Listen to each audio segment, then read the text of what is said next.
یہاں کارگزاری پیش کی جا رہی تھی، اس کے آخر میں ہمارے مفتی صاحب نے وہ بات کہی تھی، میں بھی کہتا ہوں یہ قادیانی ہمارے وطنی بھائی ہیں، ہمارے برادران وطن کے اندر شامل ہیں، یہ بھٹک گئے، گمراہی کا شکار ہو گئے ہیں۔ ہم ان کو دعوت دیتے ہیں، آئیں ہمارے علماء کرام سے ملاقاتیں کریں۔ دنیا کی زندگی ختم ہو جانے والی ہے، یہاں کی جو آسائشیں ان کے سامنے لائی جا رہی ہیں، جو لذتیں ان کو دکھلائی جا رہی ہیں، جو آرام ان کو دیا جا رہا ہے، جو لالچیں ان کو دی جا رہی ہیں، یہ سب یہاں ختم ہو جائیں گی، مرنے کے بعد کوئی کام نہیں آئے گا۔ میدان محشر میں بھی صفا شفاعت حضرت خاتم النبیین محمد رسول اللہ صلی اللہ علیہ وسلم کی ہمیں چاہیے، جام کوثر آپ کے ہاتھ میں چاہیے۔ غلام احمد قادیانی نہ میزان کے قریب نظر آئے گا، نہ پلسرات پر نظر آئے گا، نہ حوض کوثر پر نظر آئے گا، نہ شفاعت کرتا ہوا نظر آئے گا۔ شفاعت کا تو وہ مرحلہ ہے کہ لوگ پریشان ہو کر حضرت آدم علیہ السلام سے لے کر حضرت عیسیٰ علیہ السلام تک ہر اولو العزم پیغمبر کے پاس جائیں گے اور کہیں گے کہ اللہ سے سفارش کری، سب کہہ دیں گے میں نہیں کر سکتا، اور آخر میں نبی کریم صلی اللہ علیہ وسلم شفاعت فرمائیں گے اور امت کا انسانیت کے بیڑا پار ہوگا۔ محشر میں ہمیں آپ کے لواء الحمد کے نیچے جمع ہونا ہے، آپ کی شفاعت کی ہمیں ضرورت ہے، آپ کے دست مبارک سے جام کوثر کی ضرورت ہے۔ آپ نے فرمایا تھا کہ میزان کے پاس مجھے پاؤ گے، پلسرات کے پاس مجھے پاؤ گے، حوض کوثر کے پاس مجھے پاؤ گے۔ یہ غلام احمد قادیانی وہاں کام دینے والا نہیں ہے، اس لیے میرے بھائیوں،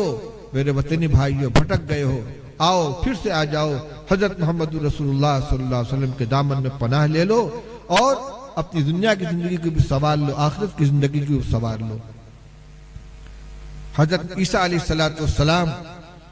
حضرت موسیٰ علیہ السلام کے بعد جب تشریف لائے ہیں تو انہوں نے کیا فرمایا تھا؟ میں بنی اسرائیل کی بھٹکی ہوئی بھیڑوں کو راہ پر لگانے کے لیے آیا ہوں۔ موسیٰ علیہ السلام اولو العزم پیغمبر تھے، ان کی امت بنی اسرائیل کی امت بہت بڑی امت ہے، لیکن وقت گزرنے کے ساتھ ان میں گمراہی آ گئی تھی، تو اللہ تعالیٰ نے حضرت عیسیٰ علیہ السلام کو جو بھیجا ہے، ان کا اصل کام کیا ہے؟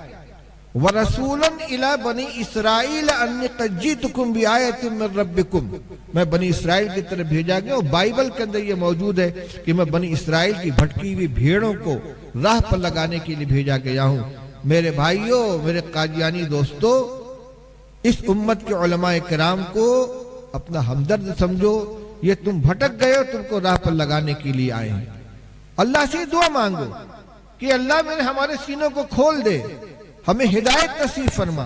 ہمیں ہدایت پر گامزن فرما۔ دل لگا کر اللہ سے دعا مانگو، دیکھو دل کے اندر کیا آتا ہے۔ مجھے یقین ہے کہ اگر رو کر اللہ سے ہدایت مانگو گے، دل کھل جائے گا، اللہ تعالیٰ ایمان کی توفیق عطا فرمائیں گے۔ اللہ کرے آج کا یہ اجتماع ہمارے مسلمان بھائیوں کو بھی اپنی ذمہ داریوں کا احساس دلائے، ایمان کی فکر کرنے کی توفیق عطا فرمائے، اپنے خاندان کی، اپنی ذریت کے ایمان کی حفاظت فرمائے، اور خدا کرے یہ نشأت ثانیہ اس علاقے کے اندر قادیانیت کے تابوت میں کیل ٹھونکنے کی اور جو فتنہ جس تیزی کے ساتھ پھیل رہا ہے اس کے اوپر قدغن لگانے کی میں مبارکباد دیتا ہوں حضرت مولانا ابرار الحسن صاحب اور ان کے رفقا کو، جنہوں نے بڑی محنت کے ساتھ یہ بزم سجائی ہے، اور وہی نہیں